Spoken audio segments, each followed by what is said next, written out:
Tapi saya tahu Tuhan pegang kendali. Even though seolah-olah semuanya itu runtuh. Biarkan hatiku dan batinku habis lenyap. 1000 rebah di kananku, di kiriku 10.000 di sebelah kanan. Tapi nggak tahu gimana Anda bisa menjawab pada teman dekat yang bertanya, kamu kenapa masih beriman? I don't know, brother. I don't know, sister. Aku nggak tahu. Pokoknya aku tahu. Aku tahu dia pegang kendali. Aku tahu semua indah pada waktunya. Aku tahu dia tidak meninggalkan aku. Aku tahu dia akan menolongku. Kalau Anda belum subscribe di channel ini, segera supaya Anda bisa mengikuti terus rema-rema dari Roh Kudus ya. Hari ini kita akan belajar tentang doa sekali lagi. Saya berikan judul, mengalahkan rasa jemu dalam doa. Pernah merasa jenuh? Pasti pernah. Tapi rugi jika kita ikut perasaan kita lalu menyerah dalam doa. Karena doa itu setiap langkahnya lebih dekat ke penggenapan. Masalahnya hati kita itu cenderung putus asa. Itu problemanya. Kita buka dulu Lukas 18. Karena tidak percaya itu lebih mudah. Beriman itu penuh tantangan. Kalau kita beriman sama Tuhan, kita akan melawan semua setan. Tapi kalau kita mau ragu dan bimbang, rasanya semua orang dukung kita. Dunia sekeliling kita itu support agar kita kehilangan percaya. Aneh ya? Gravitasi itu bukan hanya fisik ya ternyata. Tapi juga ada sebuah force atau satu kekuatan yang menarik kita mundur. Karena itu berdoa tidak boleh jemu. Mengalahkan rasa jemu dalam doa itu adalah langkah kemenangan nomor 1. Kalau kita bisa lewati dulu rintangan pertama, kita bisa masuk ke level 2. Doa kan gitu, masuk dulu gerbang depan, lalu masuk ruang suci, lalu ruang maha kudusnya. Itu bukan kompartemen sungguhan, tapi bicara tentang hati kita itu loh, menembus awan-awan. Doa itu memang ke sorga sih, kita masih hidup di bawah awan. Jadi kita harus menembus awan kelabu. Nah, awan kelabu itu nggak usah lihat ke atas langit itu, awan kelabu itu di hati kita sendiri. Ya, pikiran kita seringkali berkecamuk, kayaknya mau protes, seolah-olah kalau bisa hari ini, kalau bisa pikiran kita itu seringkali menipu. Kita diajari oleh pikiran sendiri untuk terburu-buru. Kalau enggak all or nothing sama Tuhan itu, kalau bisa ya sudah semua Tuhan, kalau enggak aku tinggalkan. Banyak orang itu kalah di depan. Mari kita baca ayatnya, Lukas 18 ayat pertama, perumpamaan tentang hakim yang tidak benar. Yesus mengatakan suatu perumpamaan kepada mereka untuk menegaskan bahwa mereka harus selalu berdoa dengan tidak jemu-jemu. Coba katakan dengan saya, berdoa dengan tidak jemu-jemu. Ya, berdoa dengan tidak jemu-jemu. Nah, pahami dulu ya, akar jemu itu apa? Jemu itu ternyata bukan bosan. Banyak orang kira tidak jemu itu jangan bosan-bosan. Bukan. Jenuh atau jemu itu ada sesuatu alasan yang lebih serius di baliknya. Kita baca dulu ayat 2. Katanya dalam sebuah kota ada seorang hakim yang tidak takut akan Allah dan tidak menghormati seorang pun.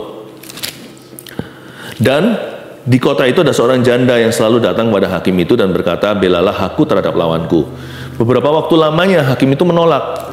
Tapi kemudian ia berkata dalam hatinya, walaupun aku nggak takut loh ya akan Allah dan tidak menghormati seorang pun, namun karena janda ini menyusahkan aku, baiklah aku membenarkan dia saja, supaya jangan terus saja nanti ia datang kepadaku dan akhirnya menyerang aku. Kata Tuhan, camkanlah apa yang dikatakan hakim yang lalim itu.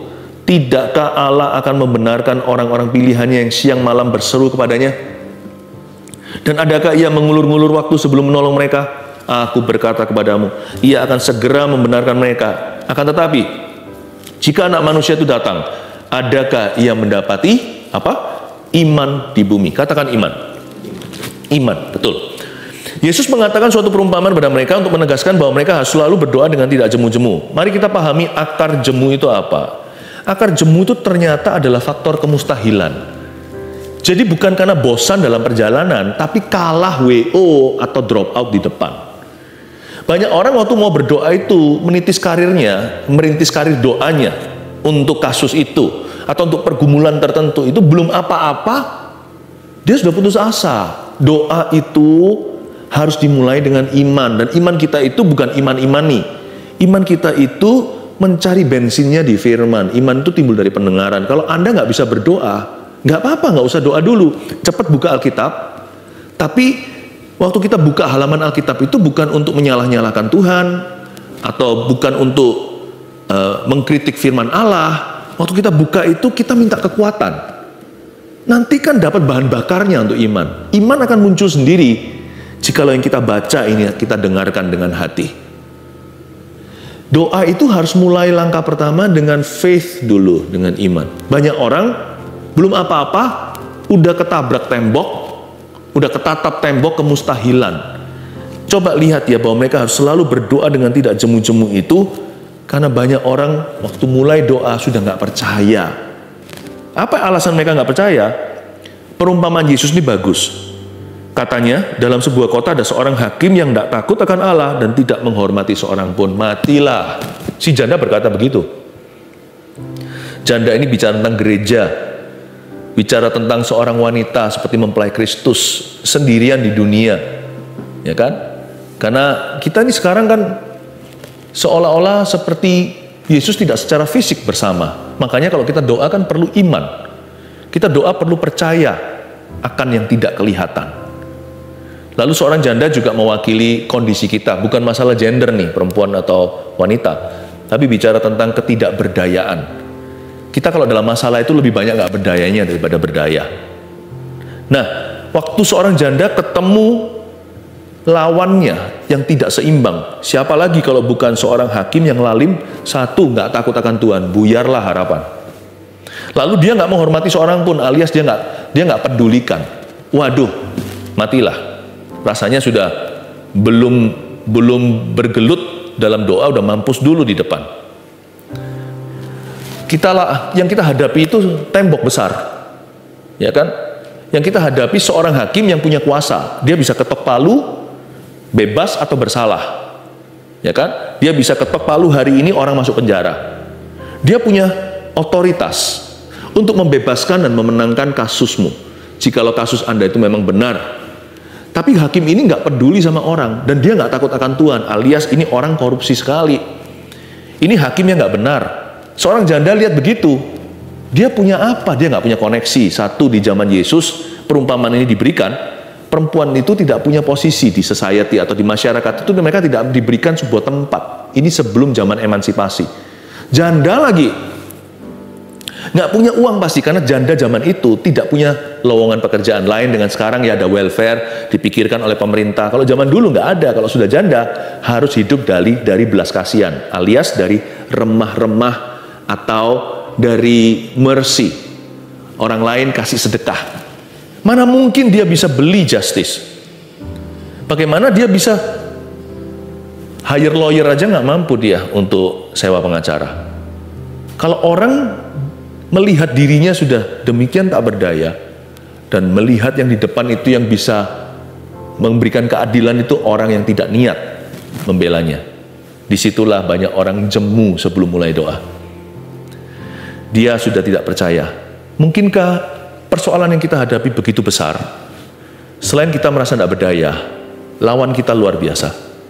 Nggak mungkin bisa lawan, baik itu mungkin penyakit seperti kanker stadium tertentu, atau bisa jadi sebuah kasus beneran secara hukum, atau kondisi keuangan yang tidak mungkin bisa segera keluar dililit hutang, atau keadaan rumah tangga yang amburadul, nggak keruan, ini mau mulai dari mana kutuk keturunan. Kalau Anda melihat masalahmu, belum doa udah jemu. Mari kita pahami, akar jemu itu bukan jenuh. Doa itu nggak bisa bosan. Kenapa doa nggak bisa bosan seharusnya? Karena kalau kita doa dengan iman, setiap langkah itu ada sesuatu yang baru. Kalau kita dituntun sama harapan, orang dituntun sama harapan palsu aja kecanduan kok. Contohnya orang berjudi. Nah, nih ronde berikutnya aku pasti menang nih. Aku bisa kaya mendadak, bisa ketiban bintang kejora, tiba-tiba saya jadi kaya, jadi super kaya. Orang kan begitu, lalu nggak pernah mau cabut, kalah juga terus lagi masuk lagi, setelah kalah lagi diterusin sampai habis semua. Kenapa? Pengharapan palsu aja bisa membuat orang bergairah. Kenapa doa itu tidak menggairahkan? Karena orang nggak melihat ujungnya dan mereka merasa masa bisa, belum apa-apa sudah lempar handuk putih. Doa tanpa jemu itu nggak ada hubungannya dengan jenuh. Tapi kita tahu mustahil. Tapi doa itu adalah sebuah keputusan sengaja untuk melihat Dia yang lebih besar dari masalah kita. Nah, kalau doa kita kaki pertama sudah salah langkah, yang kita lihat adalah masalah, kita tidak akan berdoa. Berdoa sebentar pun langsung kecewa. Tapi jika yang kita agungkan adalah Dia yang ada di atas dan mengatasi masalah kita, Dia yang jauh lebih besar daripada semua roh dunia, doa kita akan dipenuhi dengan hope, pengharapan. Dan nanti setiap langkahnya akan ada kekuatan. Bahwa mereka harus berdoa dengan tidak cemu-cemu. Jangan lihat hakim yang lalim. Lihatlah hakim di atas segala hakim. Lihatlah Tuhan Yesus yang masih duduk di atas tahtanya. Memang dunia sekeliling kita itu lebih realita. Kiri kanan kita lihat mana mungkin, mana bisa. Karena manusia kalau bersandar pada pengertian sendiri, dia nggak bisa lihat lebih besar, lebih luas dari ruang otaknya. Otaknya yang hanya size segumpal tangan. Dia nggak bisa melihat lebih dari itu. Makanya dia putus pengharapan. Makanya doa nggak boleh pakai otak saja. Otak perlu dipakai, akal budi. Tapi doa harus dari iman. Karena iman itu melihat yang nggak kelihatan. Menembus awan-awan. Memang iman itu bawa kita ke sorga.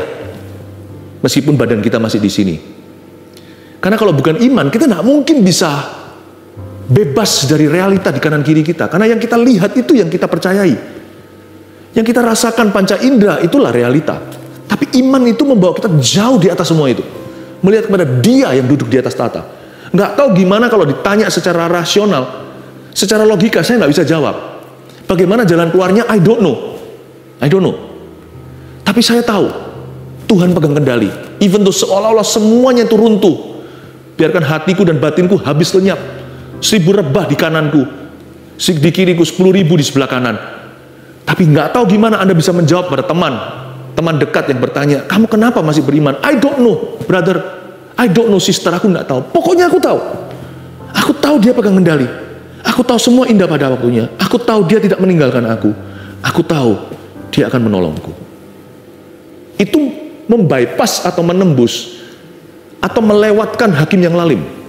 Langsung naik banding ke hakim yang adil. Kenapa rasa jemu dalam doa itu terasa? Karena tembok kemustahilan, the wall of impossibility. Tapi selain itu juga ada faktor setan, jangan lupa. You know, Satan hates prayers. Setan itu benci doa. Karena dia tahu kuasa doa itu seperti apa. Kalau bisa nih, seperti pencobaan membunuh bayi Yesus, kalau bisa dibunuh dulu sebelum jadi Mesias. Karena doa itu akan menjadi juru selamat dengan J huruf kecil. Yesuslah juru selamat J huruf besar. Tokoh di balik setiap jawaban doamu, itulah Dia. Tapi kalau bisa itu digugurkan dulu. Seperti Musa. Di zaman Musa, bayi-bayi Yahudi dibunuh semua. Ya kan? Di Bethlehem. Sampai berapa orang tak bersalah, nyawa tak bersalah, bayi-bayi itu dibunuh oleh Herodes. Karena ketakutan, jangan sampai ada pembebas. Setan itu sama yang menyurupi mereka semuanya, baik Firaun maupun Herodes. Dia tahu kalau mau mengalahkan doa, dikalahkan di awal-awal. Hancurkan di depan. Sebelum doa ketika masih dalam bentuk benih, sebelum dia menetas menjadi kuasa Allah.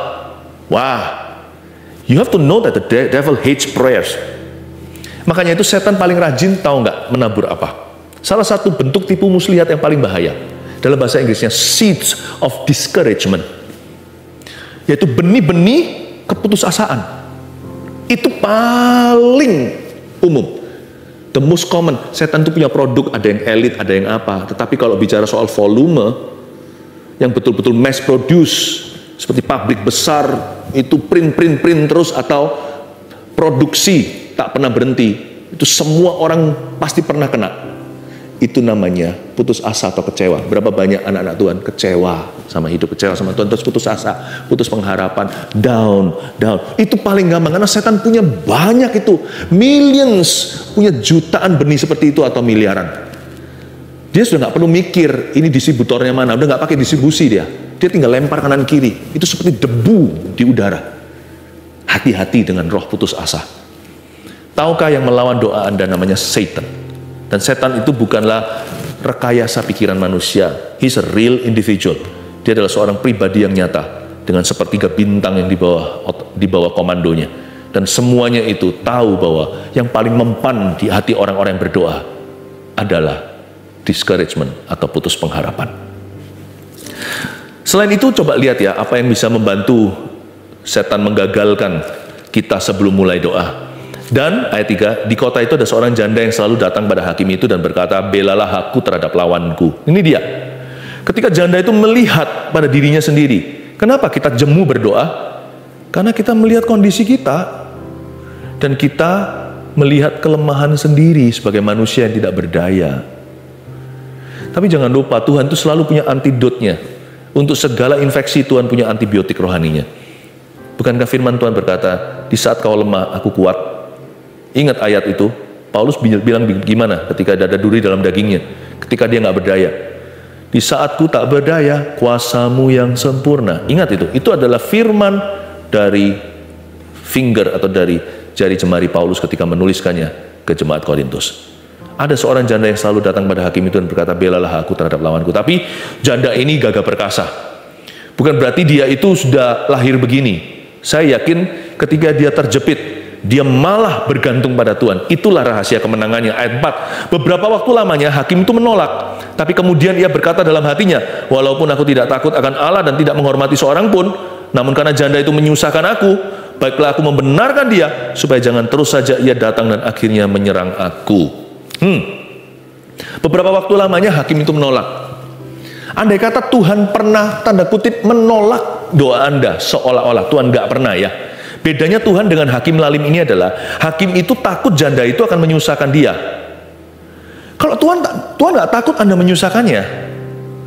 Ketika Anda dan saya belum minta, Tuhan sudah susah di Getsemani untuk kita. Waktu kita masih berdosa, Tuhan sudah mati. Udah kadaluarsa. Kecurigaan Anda pada Tuhan itu sudah terbukti salah. Tuhan itu nggak takut disusahkan. Mana ada seorang ibu itu takut disusahi anaknya, takut ngerepoti mama, malah marah mamanya, loh aku mamamu. Sudah sepatutnya direpotkan, ya kan? Kalau saya punya anak kami, kalau salah satu berkata takut merepotkan papa, saya kan berkata, loh saya papamu, I'm your daddy, you see. Tuhan itu lain. Kalau hakim ini tidak peduli sama sesamanya dan dia tidak takut atau tidak takut akan Allah, tidak menghormati siapapun. Kalau Tuhan itu mengasihi kita, dia memang cari cara agar anaknya menyusahkannya. Dia mau tolong kita. Tuhan kita itu loh tidak diminta singkan baju lengan lalu mencuci kaki murid-muridnya. Kok mau ya Tuhan mengotor-ngotori dirinya? Kaki itu kan kotor, nggak bersih, bau lagi. Zaman itu orang-orang pakai sandal gitu berdebu. Tuhan kok mau ya? Karena cinta. Di cerita Yesus membasuh kaki murid-muridnya itu kan dikatakan Yesus mencintai mereka hingga penghabisan. Tuhan tuh memang cari. Asal kita itu mau terbuka. Tuhan nggak takut disusahkan oleh kita. Kalau hakim ini nggak mau direpotkan, Tuhan malah minta, datanglah kepada aku yang letih lesu dan berbeban berat. Bukan cari masalah itu. Datang ke aku memberimu kelegaan. Pikul lekuk yang kupasang, berarti Tuhan mau tuker trading beban. Aku ambil bebanmu, nah aku akan ajari kamu bagaimana caranya hidup untuk aku. Luar biasa kan? Kita punya Allah yang seolah-olah mencari masalah kita. Tuhan itu dengan senang hati mau menjawab doamu. Jadi jangan percaya setan yang berkata, Tuhan telah menolak. Tuhan telah menolak dan meninggalkanmu. Andai kata Tuhan pernah seolah-olah kelihatan menolak, itu pasti ada rancangan tersembunyi. Saya sebut ini hikmat delay. Pernah kalau pesawat kita terbang jam sekian, lalu delay, diundur ya kan? Kalau sampai seolah-olah penggenapan janji itu mundur, itu pasti ada rencana perubahan. Maksudnya bukan perubahan jam terbang. Kalau sampai ada sebuah janji itu belum juga tergenapi, itu yang berubah bukan Tuhan. Sebab Tuhan tidak berubah dahulu, sekarang, selama-lamanya. Tidak ada pertukaran bayangan. Yang berubah itu kita jadi lebih sabar. Atau lebih menghargai ketika diberi. Atau mungkin kita belum ready, tapi kita nggak menyadari kalau berkat itu diberikan ke kita malah merusak hidup kita. Ada banyak hal kita nggak mengerti sih, terus terang saya juga tidak mengerti. Saya sama manusianya dengan Anda. Tapi saya selalu percaya, setiap delay Tuhan itu ada hikmatnya. Setiap delay. Delaynya Tuhan itu does not equal atau tidak sama dengan denial. Siapa bilang delay-nya Tuhan itu berarti dia menolakmu? Setiap delay yang Tuhan izinkan dalam hidup kita, jikalau beberapa waktu lamanya hakim itu menolak, ayat 4, padahal Tuhan bukanlah hakim yang lalim itu, Tuhan adalah Bapa yang Maha Kasih. Kalau sampai ada sesuatu diundur, itu karena Tuhan mencari sebuah perubahan di dalam diri kita terlebih dahulu yang sifatnya lebih kekal daripada itu yang kita inginkan di dunia. Nah, saya tunjukkan ya hakim ini ngomong apa. Ayat 5, namun karena janda itu menyusahkan aku, baiklah aku membenarkan dia, supaya jangan terus saja ia datang dan akhirnya menyerang aku. Kata menyerang aku dalam bahasa Yunani itu stun me. Stun me itu kayak Tuhan itu seperti orang bergelut ya, bergulat gitu ya. Lalu ada yang dikunci, ya kan, lehernya dibawa begitu, atau di antara lututnya seperti jujitsu dikunci begitu, sampai dia harus tap begini, sudah, referee harus pisahkan supaya jangan sampai patah tulang. Hakim ini berkata, jangan-jangan nanti dia malu-maluin saya, nanti di tempat adilan nanti dia cakar saya, lalu dia berdiri di meja, teriak-teriak, lalu habis itu nanti bajuku udah bagus-bagus, nanti ditarik sama dia, robek, dan nanti dia protes. Ini hakim yang jahat, dia nggak peduli keadilan, dia hanya peduli dirinya sendiri aja, bisa menangkan perkaranya jikalau dia benar. Tuhan berkata, kalau Tuhan, hakim itu berkata, supaya jangan si janda itu menyerang saya. Kristus tidak begitu ya. Tahukah dia dikoyakkan tanpa tangan Anda? Dia memberikan nyawa. Dia nggak takut untuk disakiti. Cambuknya 40 kurang 1, 39 kali for you and me. He laid down his life for us. Bedanya dia dengan hakim itu. Lihat ayat 7, ayat 6, kata Tuhan, camkanlah apa yang dikatakan hakim yang lalim itu. Tidakkah Allah akan membenarkan orang-orang pilihannya yang siang malam berseru kepadanya? Coba garis bawahi kata tidakkah Allah. Saya suka sekali waktu saya bacakan kalimat ini, sebuah pertanyaan sih, tidakkah Allah akan membenarkan orang pilihannya yang siang malam berseru kepadanya? Saya coba zoom in ke kata tidakkah Allah. Saya mendapatkan sebuah penerangan begini, God isn't like this judge. Tidakkah Allah? Allah tidak. Tidakkah Allah akan membenarkan orang-orang pilihannya siang malam berseru kepadanya? Iya jawabannya. Dan Allah tidak seperti hakim lalim dalam perumpamaan ini. God is not like that. Malah justru God is the perfect opposite of that. Tuhanlah lawan kata sempurna daripada hakim lalim itu. Dialah Bapa yang kasih. Dan adakah ia mengulur-ngulur waktu sebelum menolong mereka? Mari kita jawab sendiri. Jawabannya tidak. Tuhan tidak akan mengulur waktu sebelum menolong mereka. Makanya itu setiap delay ada hikmatnya. Aku berkata kepadamu, ia akan segera membenarkan mereka. Akan tetapi jika anak manusia itu datang, adakah ia mendapati iman di bumi? Begini loh, agar kita doa tidak jemu-jemu itu pakai iman demikian. 1, 2, 3 catat poin-poin sederhana. Ya, berdoalah dengan tidak jemu. Mari kita kalahkan rasa jemu di dalam doa kita, supaya kita melihat mujizat dan kemuliaan Allah. 1, bergairahlah dalam doa, sebab Tuhan sangat mengasihi kita. Tuliskan itu. Karena Tuhan sama sekali tidak seperti hakim yang lalim ini. Kalau hakim itu nggak peduli, Tuhan sangat interest dengan hidup Anda dan saya. Itu bedanya. Hakim itu don't care about you. Kalau Tuhan Yesus lain, dia sudah mati untuk kita. Dia nggak takut disakiti karena dia sudah pernah sakit untuk Anda dan saya. Malah sekarang, ya, habis manis sepah dibuang katanya orang. Kalau Yesus habis sakit, manis akan datang. Masa mungkin Roma 8 tidak digenapi kalau Tuhan Allah Bapa memberikan bahkan putranya yang tunggal ke kita? Masa dia akan pelit hal yang lain? Putra aja, putra mahkota diberikan. Saya nggak ajarkan ini untuk kita manipulasi, minta sesuatu yang mencobai Tuhan, bukan. Tapi jangan curiga dong sama Allah. Anak tunggalnya pun diberikan kepada kita.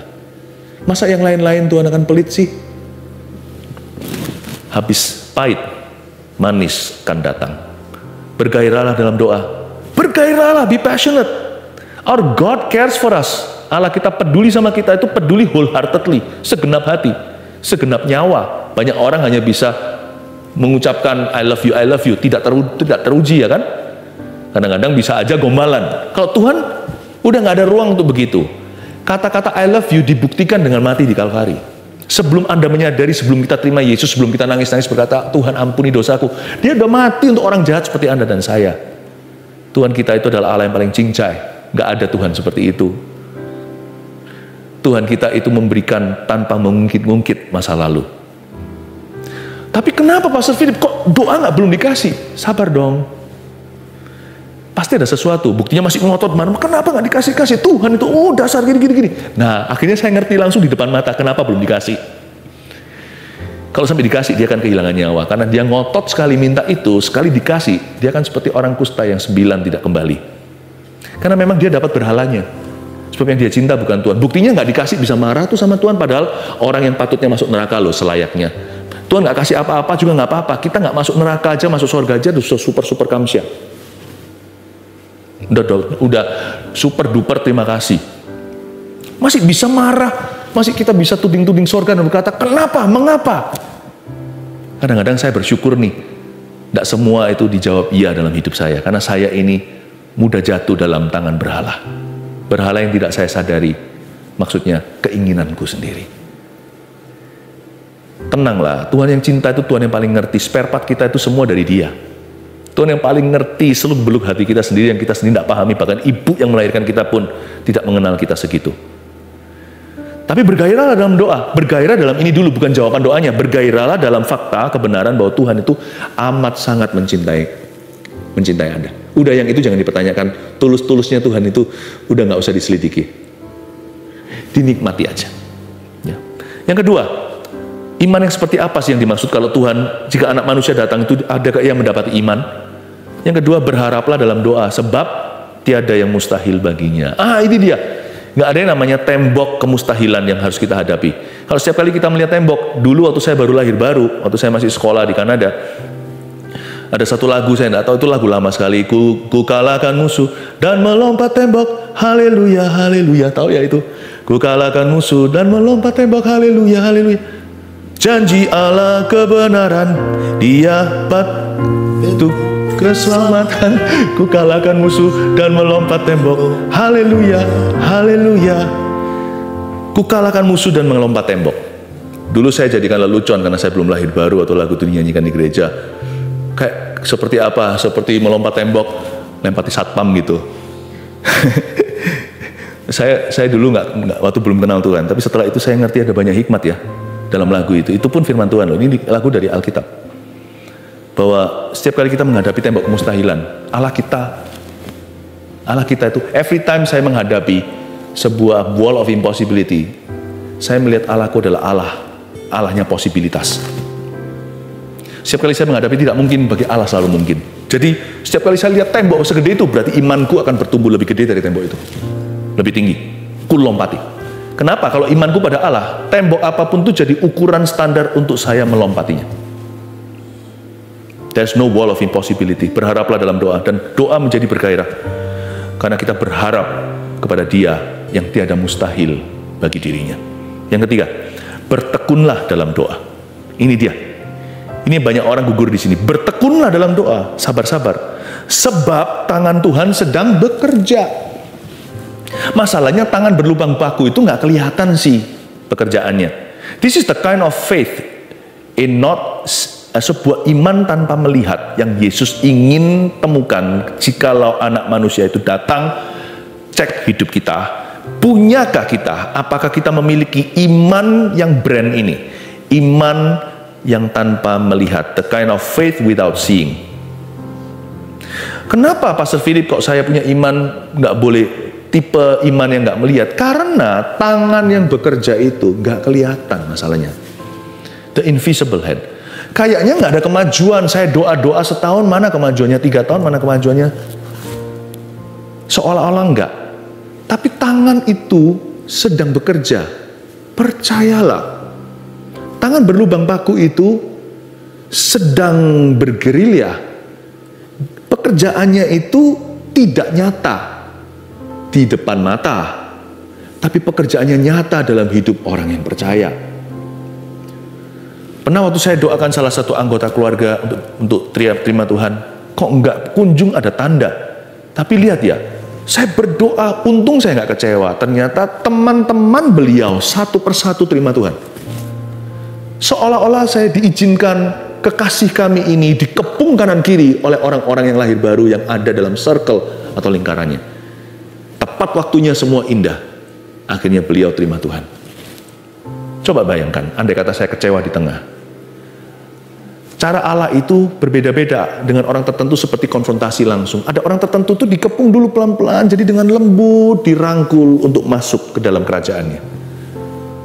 Tangan itu bekerja, baik keselamatan, kesembuhan, ataupun pertolongan dalam kehidupan Anda. Tangan Tuhan sedang merendah, bahkan ada lagunya. Betul itu. Anak kalau begitu mana anaknya? Mana anaknya 9 bulan? Mana anaknya? Lalu digugurkan kan sayang. Rugi cepat menyerah saat kehamilan. Doa itu seperti mengandung sesuatu. Mungkin tunggu 9 bulan itu kita nggak bisa sabar lagi. Tapi percayalah, waktu perutnya mama belum besar, seorang perempuan yang hamil, lalu mulai gede gitu, Anda nggak tahu, yang kelihatan hanyalah gundukannya saja. Tapi inside, tangan Tuhan sedang merendah setiap bagian tubuh yang begitu kompleks, biologi manusia. God is working in the dark. Allah sedang bekerja di tempat yang gelap, di mata manusia yang tidak punya X-ray supranatural, melihat tangan dan jari Tuhan sedang merendah jawabanmu. Makanya perlu bertekun. Bergairah nomor 1 tadi, lalu habis itu berharap terus, lalu bertekun hingga janji itu diberikan, sekalipun kadang-kadang tidak sesuai ekspektasimu. Inilah satu-satunya antidot doa tidak jemu. Gimana kita mengalahkan rasa jemu dalam doa? Hingga doa kita melihat penggenapan. 1, bergairahlah dalam doa, sebab Tuhan sangat mengasihi kita. 2, berharaplah dalam doa, sebab tiada yang mustahil baginya. 3, bertekunlah dalam doa, sebab tangan Tuhan sedang bekerja. Haleluya. 1 Petrus 4 ayat 7. Kesudahan segala sesuatu sudah dekat. Karena itu, kuasailah dirimu dan jadilah tenang, supaya kamu dapat berdoa. Saudara yang terkasih, terima kasih telah mendengarkan firman Tuhan hari ini. Jangan lupa untuk dukung terus channel ini dengan cara subscribe, like, share, dan juga komen, agar saudara kita yang lain juga boleh terberkati. Tuhan Yesus memberkati kita.